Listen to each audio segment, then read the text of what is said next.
Good morning, class. My name is Madhu, and this is your science class. This is our first class.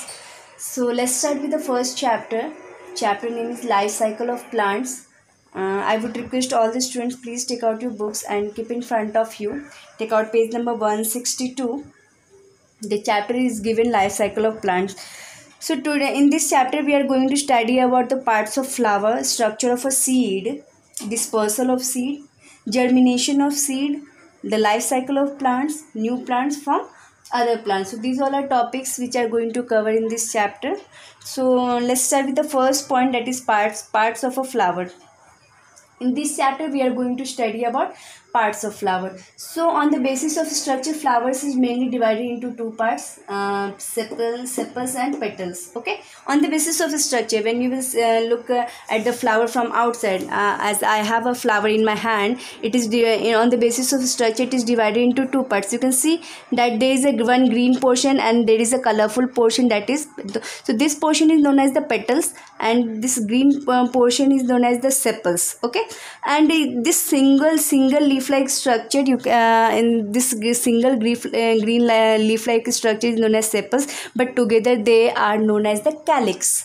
Okay, so this when we will consider a single layer, you can see there is a single layer of the green color structure. This is known as the sepals, but in together they in a group they are known as the calyx, while a single layer of the colorful leaf you will see, this is called petals, and in a group it is known as the corolla.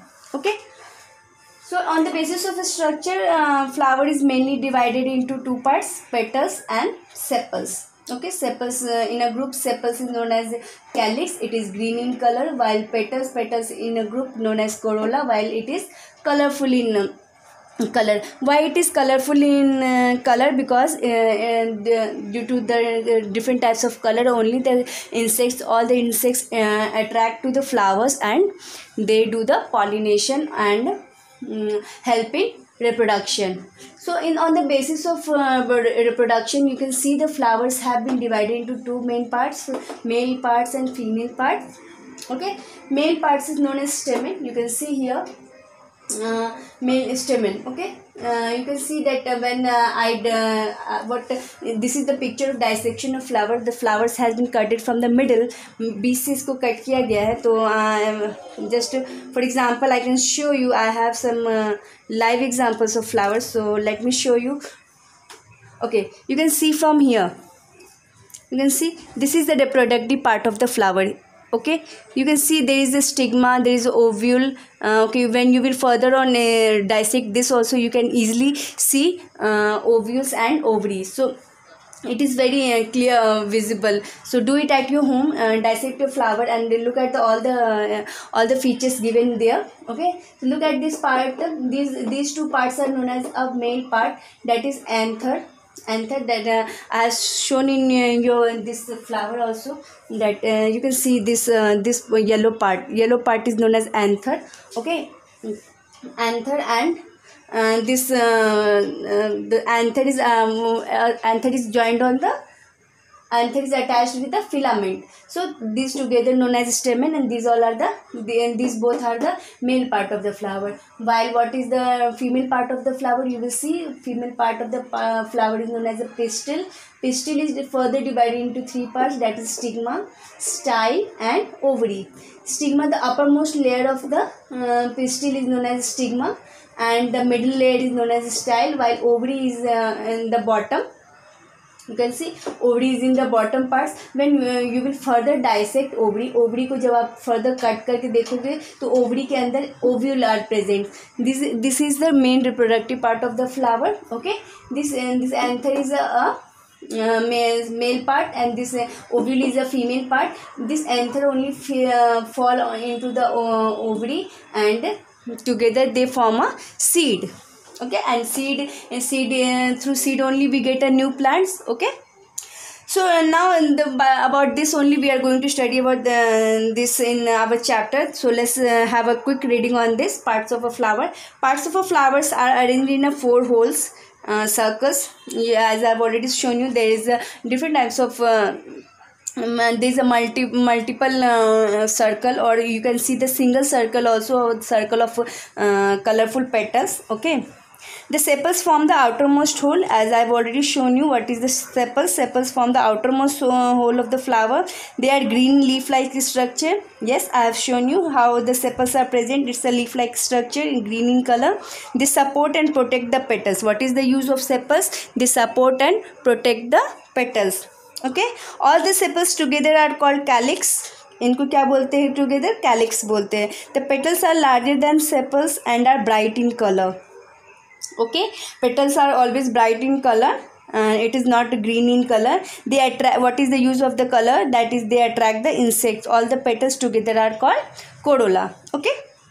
The stamens are the male part of the flower. As I have already shown you that these the anther and the filament together known as the stamen, and stamen is the male part of the flower. Each stamen has two parts, anther and filament.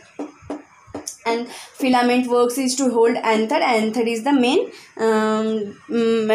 male part of the plant.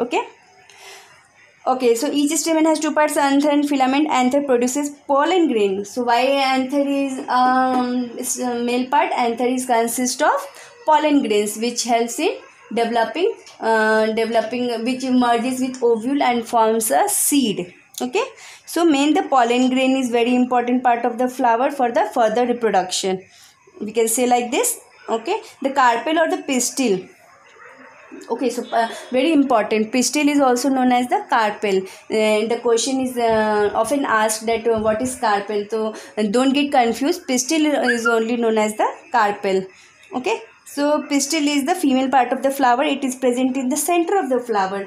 It is present in the center of the flower. When you will cut the flower, then only you will able to see this part. Okay, it is located in the center part of the flower. Each pistil has three parts: stigma, style and ovary. Pollen grains fall on the stigma. Pollen grains, where is pollen grain located? Pollen grain is located in anther. It falls on stigma here. It falls on stigma, and through stigma and through style it reaches to the ovary. In further it enters into the ovary. There is ovule present. Okay, the pollen grains fuses with the ovules present in the ovary to form the fruits or the seeds, which is the basic requirement for growing a new plant. Some fruits have few seeds while some other have many. Yes, we all have seen that some fruits are there which has single seed or which had a multiple seed. Okay, some examples given on your book, that is mango. Mango is a single seeded. Few seeded apple is a few seeded, while watermelon has a multiple seeded fruit. So do you know that within every seed lives a tiny plant? Yes, we all know that in every seed can grow a tiny plants, but all the seeds do not grow into plants. Why? Because all the seeds can grow into a new plant, but why it doesn't happen that all the seeds do not grow into the plants? Why? Because sometimes what happens, some seeds are wasted in the nature by the natural resources. Most seeds are eaten up by the humans and animals. Yes, we bring watermelon seeds are embedded into the watermelon, and we used to eat watermelon with seeds. Apple seeds, sometimes we eat it or sometimes we throw it in a dustbin, right?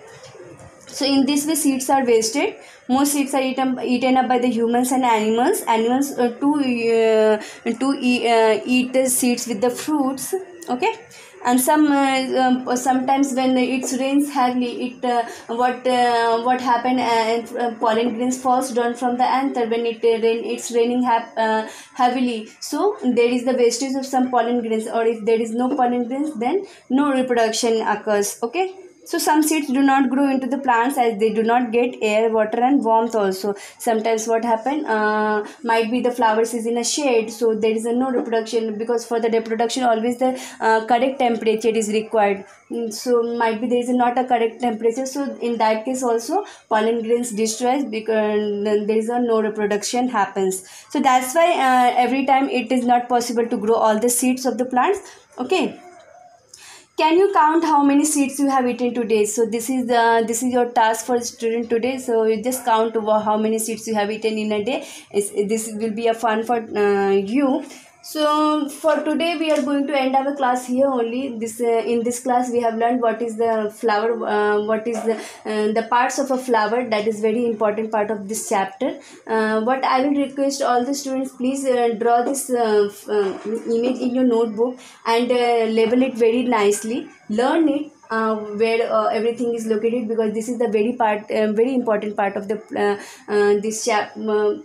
part of this chapter. And further on also you will be required about this information, what is anther, what is filament, what is stigma. So in next class we will continue with the further topic, that what is germination, and some experiments are given in your book, so we will discuss about all those.